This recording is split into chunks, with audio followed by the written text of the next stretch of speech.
E nós vamos abrir a Bíblia no livro de Mateus, Evangelho de Mateus 12, 37.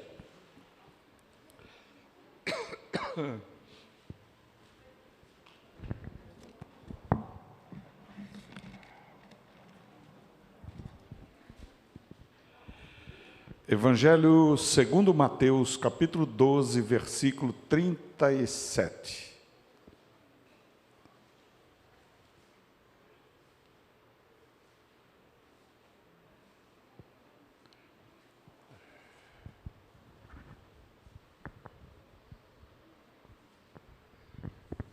Acharam?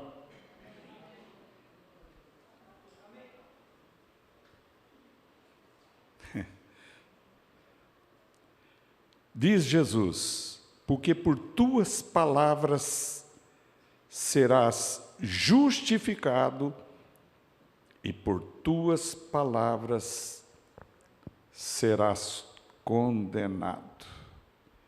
Porque por tuas palavras serás justificado e por tuas palavras serás condenado. Amém, irmãos? Que o Espírito de Deus glorifique a Jesus, mediante a palavra. Me anulo na tua presença, toma minha vida e usa-me, Senhor, para a glória do teu nome, em nome de Jesus. Amém, amém. Pode sentar, queridos. Poder das palavras. Deus tem tocado muito no meu coração a respeito desse tema. É muito importante. É muito mais vasto na Bíblia o poder das palavras do que a gente possa imaginar. Tem palavras no tema, no Antigo Testamento, no Novo Testamento. Vamos analisar literalmente, inicialmente, o texto de Mateus 12, 37. Veja que Jesus diz: por tuas palavras serás justificado. Vamos ver primeiramente a palavra positiva, gostosa, abençoadora do nosso Deus. É incrível que lá em Romanos 5:1 diz que pela fé somos justificados por Cristo Jesus. Veja bem, o que significa ser justificado? Vamos fazer uma analogia simples. Um empregado de uma empresa. Ele trabalha numa empresa, a empresa tem um RH muito bom, um controle dos funcionários, o cartão de entrada, o cartão de saída, enfim, tem lá funcionários trabalhando no RH, anotando, registrando em carteira, descontando as faltas que o funcionário porventura tenha. Quando um funcionário falta numa empresa, a falta é descontada. Porém, existe uma justificativa para a falta quando o empregado está enfermo. Mas o empregado não pode apenas alegar: olha, eu estou enfermo. Não, ele tem que ir no médico. E o médico examina e dá um atestado médico dizendo: está sob os meus cuidados, está enfermo, eu estou cuidando. Então, esse atestado é levado na empresa e aquela falta é abonada, não há desconto com aquela falta. Fazendo essa analogia espiritualmente, irmãos, nós estamos enfermos. Romanos 8:2. Nossa carne está enferma por conta do pecado, veja bem. E nós não conseguimos cumprir, obedecer e cumprir a lei de Deus, porque nós estamos enfermos na carne. Mas a Bíblia diz, em Isaías 53, que Jesus se entregou e tomou sobre si nossas enfermidades e nossas dores, levou sobre si. E a Bíblia diz que Ele nos justifica quando nós procuramos esse médico santo, aleluia. Quem não procura Ele não pode ser justificado da sua enfermidade, do seu pecado, da sua doença. Porém, aquele que procura Jesus e crê que Ele é médico dos médicos, Ele dá um atestado dizendo: José, João, Paulo, André, Felipe, Claudinei e assim por diante, estão sob os meus cuidados. Entenderam? E esse atestado é escrito com o sangue de Jesus. Está sob os meus cuidados, Péricles. Está sob os meus cuidados, Luiz. Está sob os meus cuidados, Vinícius. E assim por diante. Compreenderam? Porque nós procuramos esse médico. Nós fizemos uma consulta com esse médico e ele diagnosticou que a gente estava perdido, ia morrer eternamente. Além do corpo ir para a morte, também nosso espírito seria separado de Deus. Então Jesus deu, Marcelo, um atestado dizendo: você está sobre os meus cuidados. Então, a pena eterna que repousaria sobre nós não virá mais sobre nós, porque nós somos justificados por o atestado de alguém que tem poder para dar esse atestado, que vai dizer: olha, não há mais pecado nesta vida, eu paguei os pecados dessas vidas, e eles estão sob os meus cuidados. E a Bíblia diz: quem tentará acusar os escolhidos de Deus? É Deus quem os justifica. Alabaçu, cantalabalás. E por isso Paulo diz: justificados pela fé, temos paz com Deus por nosso Senhor e Salvador Jesus Cristo, pelo qual temos direito a entrar nessa graça maravilhosa da redenção, da salvação, coisa gloriosa, poderosa, a maior herança que nós podemos ter de todas as heranças, é o direito de entrar no reino de Deus e ter a vida eterna por aquele que pagou o preço por nós e deu atestado para nós. Em Mateus 16, nós lemos o poder das palavras. No versículo anterior, Jesus disse: quem dizem vocês que eu sou? E Pedro se adiantou e disse: tu és o Cristo, o Filho do Deus vivo. E Jesus disse: tu és bem-aventurado, Simão, filho de Barjonas. Olha só, foi meu pai que te revelou, e o meu pai te revelou, e você me confessou. Aleluia! Olha, o poder da palavra de justificação. As palavras podem justificar. Vamos ver outro texto. Outro texto se encontra em Atos dos Apóstolos. Se você quiser, você pode abrir, 8:37. Atos 8:37. E disse Filipe: é lícito, se crês de todo o coração. E respondendo ele, disse: creio que Jesus Cristo é o Filho de Deus.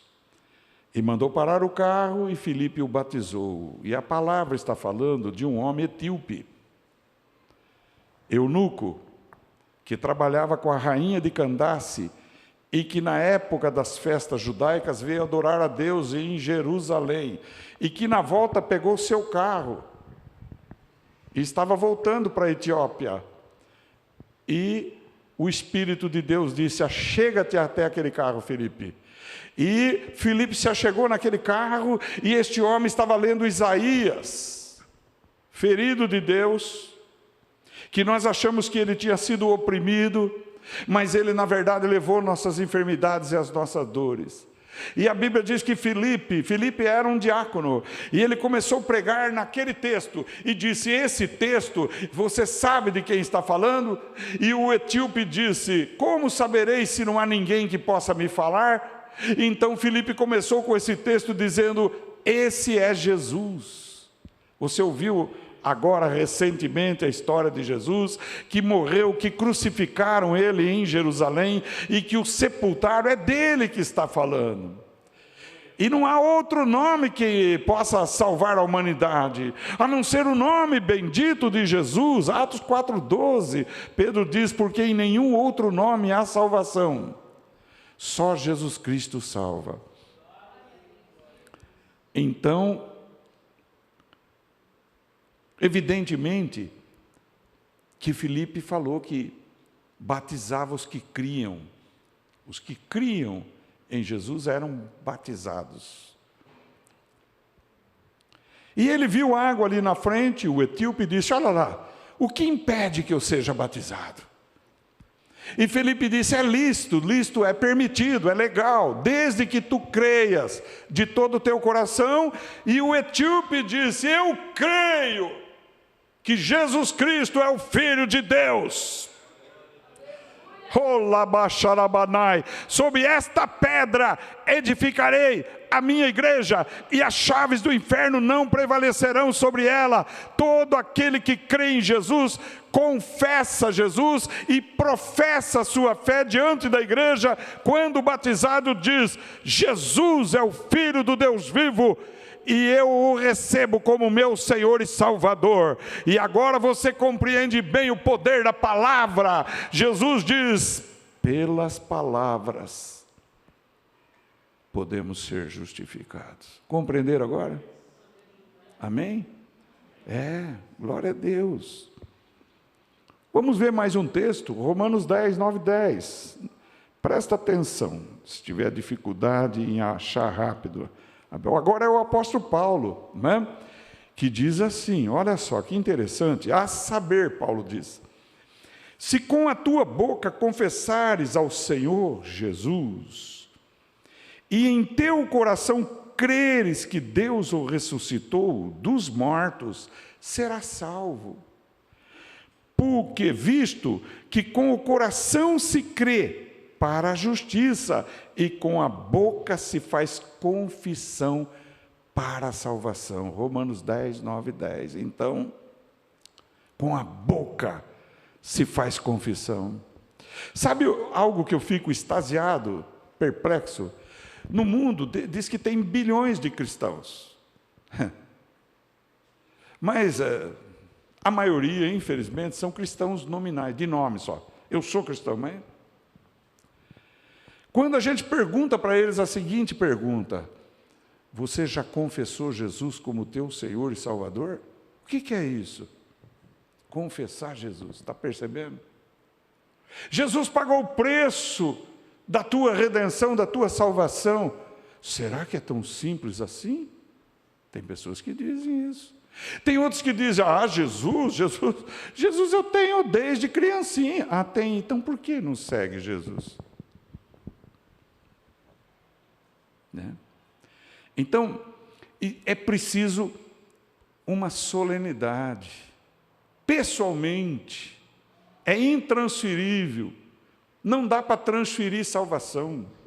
Salvação não se faz por procuração pública, não se faz com padrinho e madrinha. Salvação é pessoal. Aquele que crer e for batizado será salvo. Quem não crer será condenado. Marcos capítulo 16, versículo 15. Então, veja bem, você não precisa ir longe para pregar o evangelho, meu irmão, minha irmã, sabia disso? Você pode pregar para o teu parente, que nem sabe o que é salvação e vida eterna. Você pode pregar para o teu vizinho. Você pode pregar na tua casa, para os mais velhos, para os mais novos, e dizer: olha, tem uma herança que vale mais do que toda a riqueza, vale mais que o mundo inteiro, é a tua salvação. Jesus diz uma coisa super importante, ele diz assim: olha, uma alma vale mais que o quê? Uma alma vale mais que o quê? Isso, não sejam tímidos. Vale mais que o mundo inteiro. Oh, glória. Uma alma vale mais que o mundo inteiro. O cara está passando lá na rua e fala: opa, será que é comigo? O Espírito Santo diz: você precisa receber Jesus no seu coração, aleluia. Só que não tem jeito da gente forçar a pessoa para receber Jesus, porque isso tem que ser um ato voluntário da pessoa. O crer tem que ser pessoal. O crer não é um sentimento. Eu estou sentindo algo diferente. Não, a fé não é sentimento. A fé é certeza. A fé é convicção. A fé é absoluta convicção de que a palavra de Deus é verdadeira, independente daquilo que nós sentimos. Muitas vezes somos salvos e temos sentimentos, sim. Alguns choram, alguns se dobram diante do Senhor. Outros você olha e fala, não aconteceu nada. E pode ter acontecido. Desde que a pessoa tenha tomado uma decisão.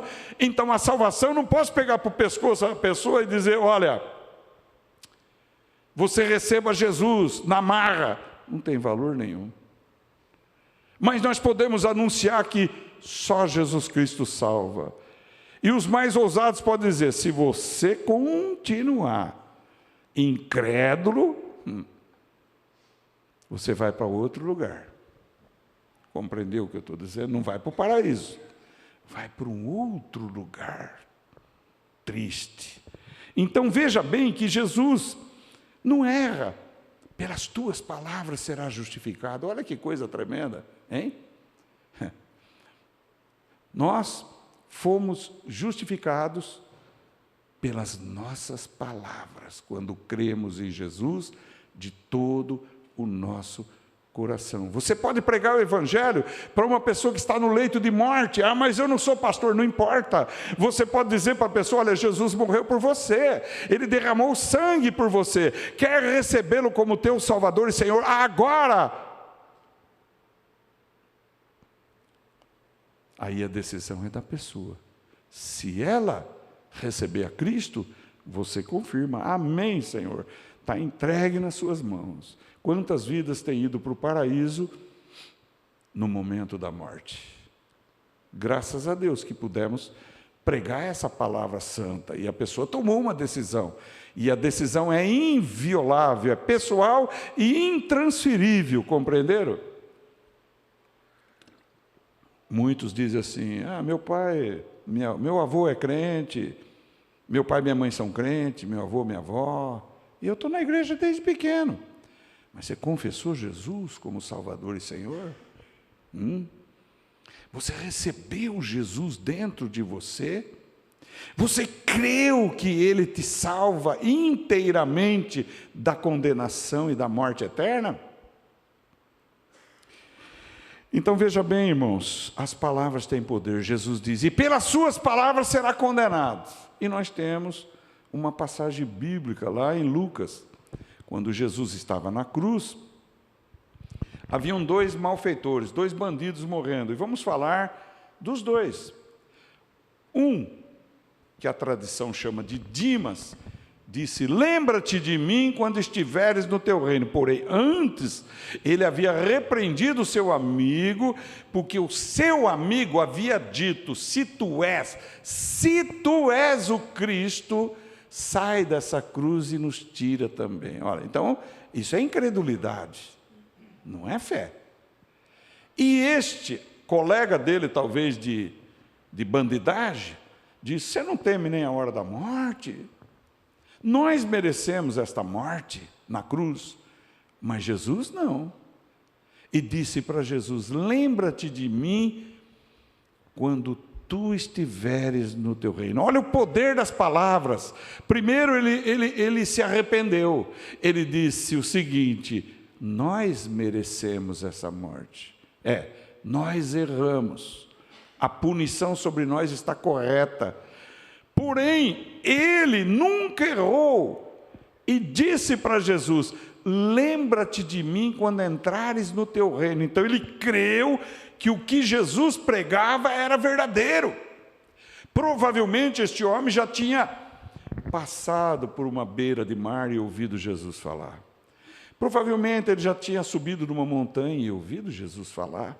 Mas nunca ele tinha levado tão a sério como naquele momento. E naquele momento ele disse, lembra-te de mim quando tu estiveres no teu reino. Você pode dizer, mas é muito fácil perto de Jesus falar isto. Não, irmãos, a dificuldade é a mesma, sabe por quê?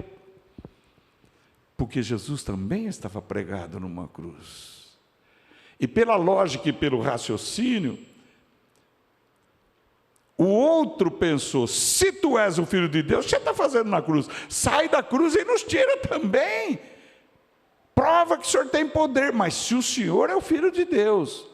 Já o segundo creu que Jesus é o Filho de Deus e disse: lembra-te de mim quando estiveres no teu reino. E Jesus respondeu para ele: em verdade te digo, ainda hoje estarás comigo no paraíso. Esse estarás é você estará, tu estarás comigo no paraíso.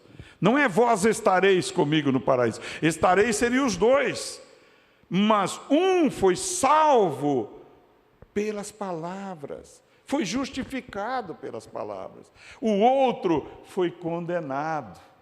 O outro, Jesus não fez nem alusão, nem referência a ele. Deixou ele. Veja bem que interessante.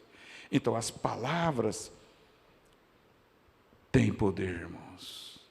As palavras têm poder. Estou falando aqui agora de justificação e condenação eternas. Mas podemos falar de justificação e condenação no mundo em que vivemos, temporário, de peregrinação. Está entendendo? As palavras têm poder. Veja bem uma coisa. Quando você está vendo duas pessoas discutirem forte, se você usar uma palavra branda, a palavra branda, alguém sabe? Desvia o furor. O furor, daquele furor poderia sair uma morte. Então você está apaziguando, você está procurando justificar, acalmar. Porém, uma palavra com furor, com ira, com ódio, pode suscitar uma briga tremenda e uma morte tremenda. Veja bem, tem pessoas que têm boca muito dura, ferina. Eu não tenho sangue de barata. Eles dizem assim normalmente. Primeiro, barata tem sangue? Então é balela. Não tem sangue. Eu sou homem. Ah, você é homem? Você quer ganhar no grito ou no argumento? Muitas vezes queremos ganhar no grito. E a palavra furiosa traz contenda, traz briga e etc. Compreenderam? Então, amados, veja bem uma coisa. Por tuas palavras serás condenado. Uma pessoa entra na presença do juiz e o juiz está julgando a causa dele e ele perde a cabeça e xinga o juiz. O que você acha que vai acontecer? Ele vai ser condenado. Está certo? Não é verdade? Você quer ver uma coisa que condena demais? Um pai vira para um filho, ou uma mãe, quando o filho é pequeno, e diz: você é burro, você é um moleque levado, você é um moleque atazanado. Já ouviu falar isso aí? Quem ouviu falar atazanado aqui já? Lá atrás alguns só. Tá. Atazanado é satânico, é diabólico. Mais ou menos por aí, tá compreendendo? A pessoa perturbada, né? Você é burro, você não sabe nada. Você só abre a boca para falar besteira. E esse aluno, que era aluno de escola brilhante, começa a ofuscar, começa a encolher. Ele tem na sua memória, no seu inconsciente, subconsciente, gravado, fatos desde que estava no ventre da mãe, meu irmão, minha irmã. Aquilo fez um estigma, uma lesão na personalidade daquela criança, não é? Você não é inteligente que nem o teu irmão. Aí o irmão fica cheio, e aquele outro que recebeu essa palavra quer pegar o irmão numa primeira oportunidade, mas veja como condena, como condena. Quer ver outras palavras que condena? Eu não dou certo com nada. Nada vai bem para mim. Eu já sabia. Ué, você sabia porque tentou. Inteligente. Eu já sabia que se eu tentasse não ia dar certo. Tem pessoa que fala assim, porque eu sou azarado. Deve ter alguma maldição em cima de mim. Não é assim? É ou não é? Hein? Pelas suas palavras serás condenado. Eu vou operar, mas acho que vou morrer na mesa. Está entendendo? Se tiver um prêmio negativo, eu ganho, a pessoa fala. Deus se esqueceu de mim. Deus não se lembra mais de mim. Olha a palavra, essa palavra caiu no vento. Essa palavra chegou até Deus. Essa palavra chegou no mundo espiritual. Então, o que temos que fazer, amados? Hein? A boca fala do que o coração está cheio. Nós precisamos medir nossas palavras antes de falar. Quantas vezes uma briga de um casal termina separação? Por que separação? Porque nenhum dos dois se humilha. Nenhum dos dois quer se reconciliar. Nenhum dos dois quer dar uma palavra branda. Amado, dá uma palavra branda. Para de se orgulhar. Para de se erguer. Para de ser egoísta. Rei Shalamanai. O Espírito está falando, irmãos.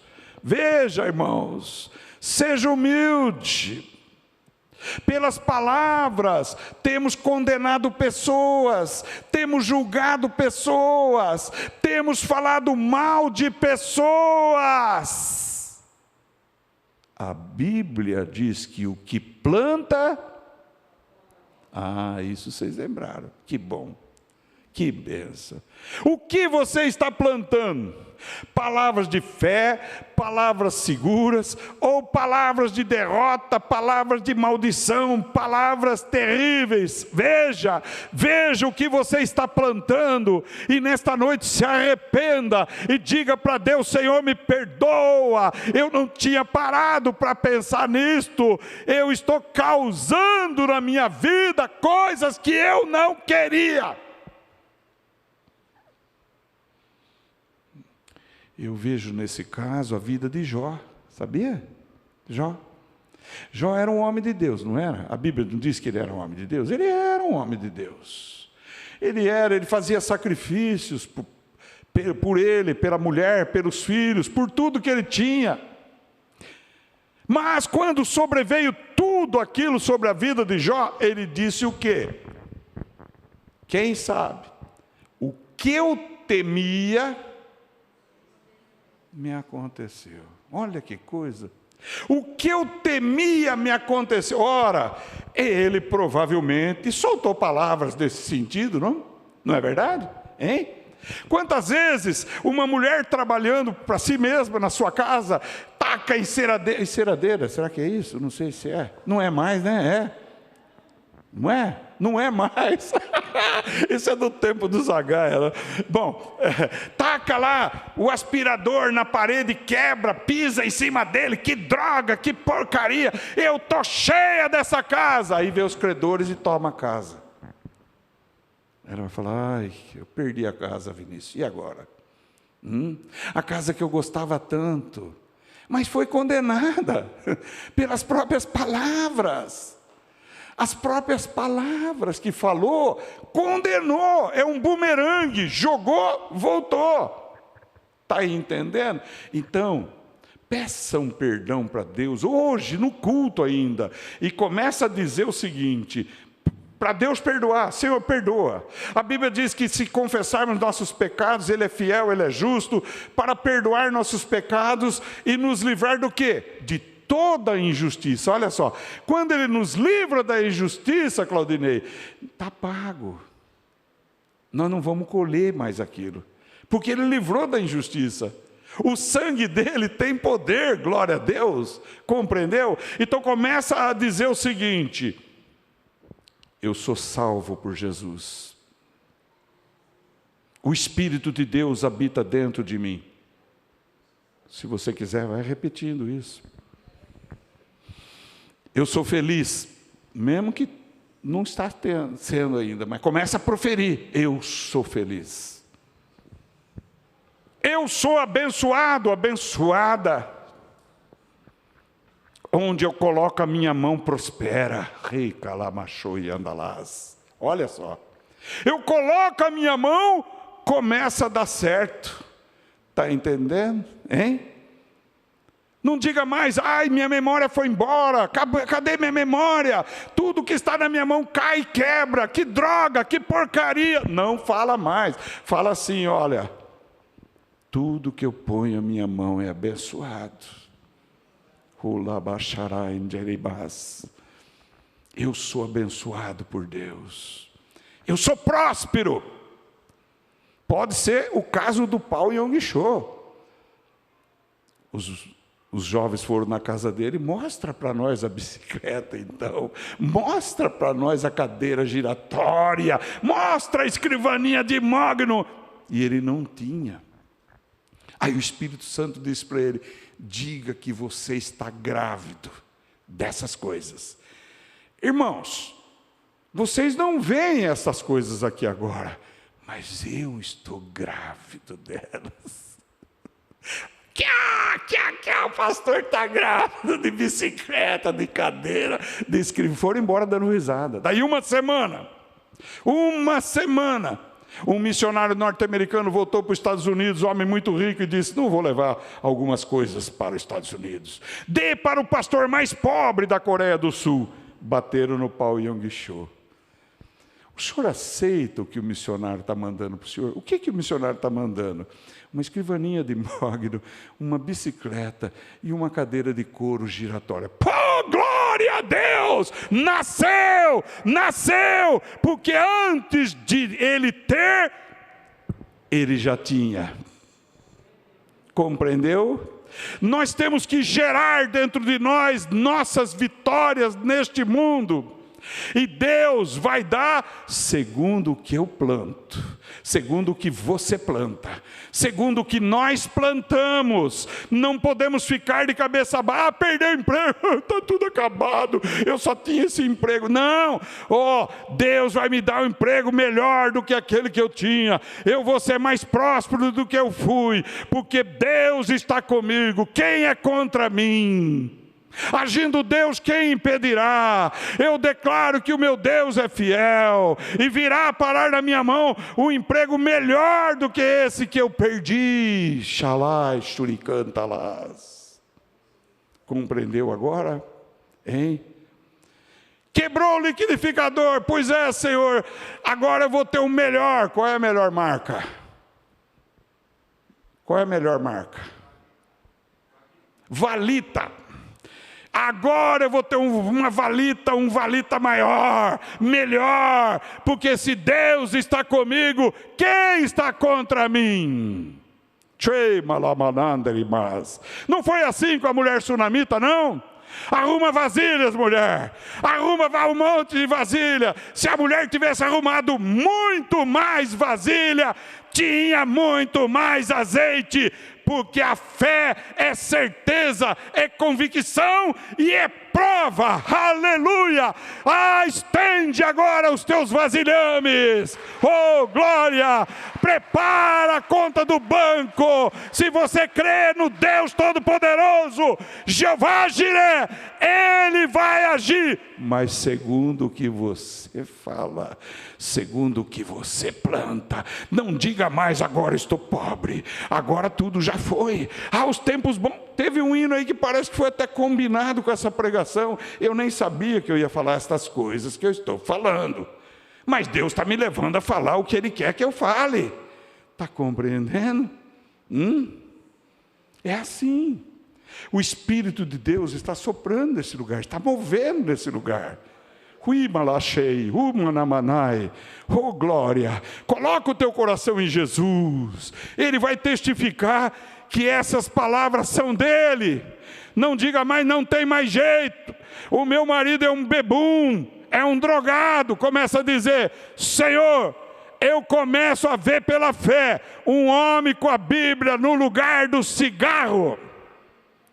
Eu começo a ver uma Bíblia no lugar da bebida. Eu começo a ver a Bíblia no lugar da droga. Porque o meu Deus é grande e eu não permito que o diabo acabe com a minha casa. Diga isso. Diga isso com fé. Se você disser com fé, plantar com fé, você vai começar a ver o Espírito Santo agir. Aleluia. Ô meu irmão, minha irmã, ele abriu o mar vermelho, meu irmão. Uma palavra de um homem só, Moisés. Com fé. Com fé. Não temam, povo de Israel. Veja o que o Senhor vai fazer agora. Tocou o mar, abriu, pá, pronto. Ah, mas Deus falava com ele. Mas Deus está falando com você nessa noite. Deus está falando com cada um de nós e comigo mesmo nesta noite. Por essa palavra que está sendo anunciada e pregada. Você crê nessa palavra? Então ergue a sua mão. E vamos começar a confessar. Diga: Jesus, Tu és o Cristo, o Filho de Deus, e eu entreguei minha vida a Ti, Te recebi como Salvador e como Senhor. Jesus, eu sei que o Senhor vai me dar bênçãos, que eu vou ter prosperidade, porque um dos Teus nomes é Jeová Jiré. E eu creio que no meio de um deserto, o Senhor tira a água, que da boca de um peixe, o Senhor tirou estáter, dinheiro, para pagar imposto. Ah, Senhor, o Senhor com um pouquinho de azeite, multiplicou o azeite da viúva de Sarepta. Senhor, eu creio que o Senhor vai multiplicar as Tuas bênçãos sobre a minha vida, em nome de Jesus. Senhor, eu retiro agora. Senhor, me perdoa por toda palavra de murmuração, de reclamação, de dúvida, que eu já falei, palavras negativas. Perdoa-me, Senhor, e eu tomo posse do Teu perdão, em nome de Jesus. Amém, irmãos? Está entregue a palavra. Glória a Deus.